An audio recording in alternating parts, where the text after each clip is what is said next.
fourth graders, today we're going to practice some more with prepositional phrases. So remember, a preposition is a word that shows the relationship between a noun or pronoun and the other words in the sentence. The prepositional phrase always begins with a preposition. And the object of the preposition, which is the noun, ends the phrase. A prepositional phrase begins with the preposition, ends with the object of the preposition, and includes all of the words between them. So in the sentence, I walked up the stairs. Up the stairs is the prepositional phrase. It begins with the preposition up, ends with the object of the preposition stairs, and it includes the adjectives that come between, which in this one is the word the. There does not have to be adjectives, there just are sometimes. So for the first thing we're going to do, we're going to put parentheses around each prepositional phrase. So Alligator Reef Light Station was built in the Florida Keys. Hopefully you notice right away that in is a preposition. So in the Florida Keys would be the prepositional phrase.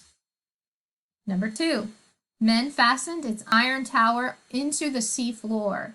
Into the sea floor, prepositional phrase. Number 3, the tower looks like a skeleton of iron.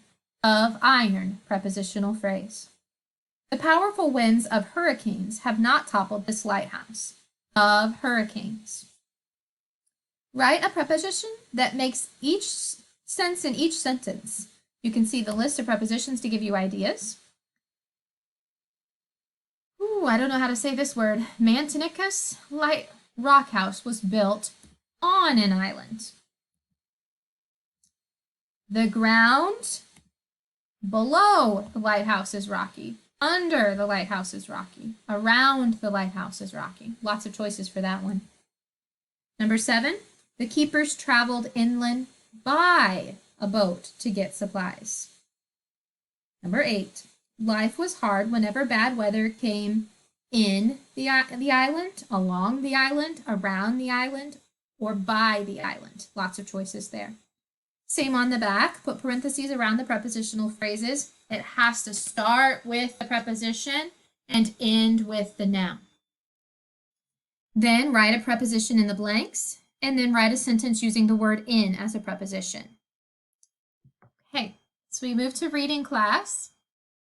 We're starting a story here called The Fire Children. This is another myth. This one is a myth from West Africa, and it's again a myth about creation.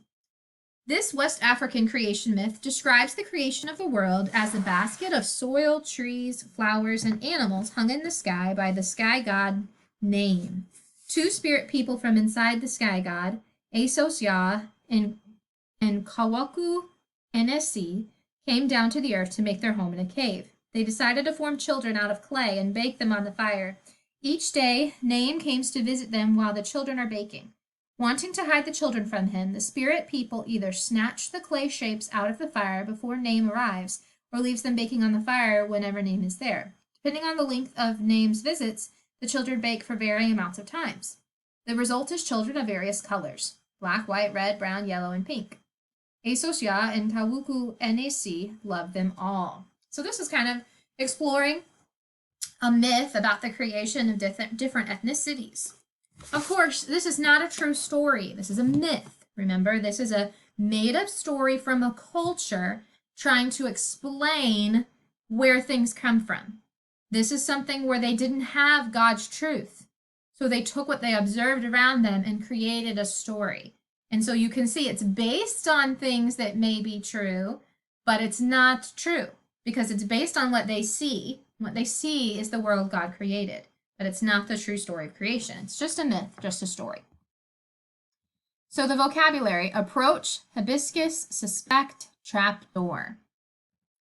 Evelyn leaned over to smell the bright hibiscus growing in the garden. It's a flower. As she did, she noticed a small door in the ground. At the same time, she heard footsteps approaching from behind. Approaching means coming near to. Quickly, she hid behind a bush. She watched as several children tiptoed quietly through the garden. They opened the trap door and disappeared underground. Trap door, a door you can't see coming. I suspected this garden was being used as an entrance to the secret underground passage. Suspected means you think, like you figure it out by clues. Evelyn said to herself, and now I'm going to find out where it leads. Ooh, that sounds like a good story. So the big idea for today is people have many explanations about the creation of man, but only God's account of creation is true. Remember, a myth is a fictional story often used to explain a culture's beginnings or events in nature. The actions of gods or goddesses in a myth affect people's lives. Many cultures of the world have created their own myths, but we need to remember that this is not a true story, and we believe the Bible's account for creation, not cultural accounts for creation. Okay, so I'd like you to read through this story here. You're going to read page 617 to 621, learning about these spirits and this West African myth about creation. I love the illustrations in this story. It's a beautiful story. Then, then you're going to go in your workbook to page 245, and you have some multiple choice questions about the story that you read. And then on the back, you have to write which statement is true of the God of the Bible, which statement is true of name, the sky god, the false god, and then write B if the statement is true of both. Then write how the Bible truth has been twisted in this myth, Spirit Children. Anytime I see God's truth being twisted, it reminds me of Satan. Remember when Satan was tempting Jesus in the wilderness and how he would give Jesus a little bit of a Bible verse to make it sound like Satan was telling the truth, but really he was twisting that truth. It wasn't the real truth. Well, it's the same thing you're seeing as you read these myths. And then mark the definition for the vocabulary word as well. Then as you move to spelling class today, you have to work on the last page for lesson 30, page 121. You're going to practice your divisions, or not your division, your dictionary skills as you're dividing syllables again in the words. An accent mark is used to show the stressed or accented syllable. In a two-syllable word without a prefix or a suffix, the first syllable is usually accented. Vapor, gallon. Circle the word that shows the correct placement of the accent mark for each syllable. Use the spelling dictionary to check your answers.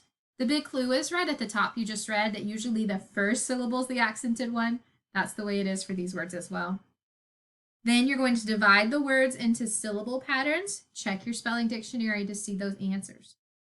And then write each word in syllables, including the accent mark.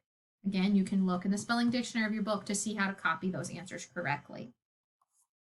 Okay, that's all for today.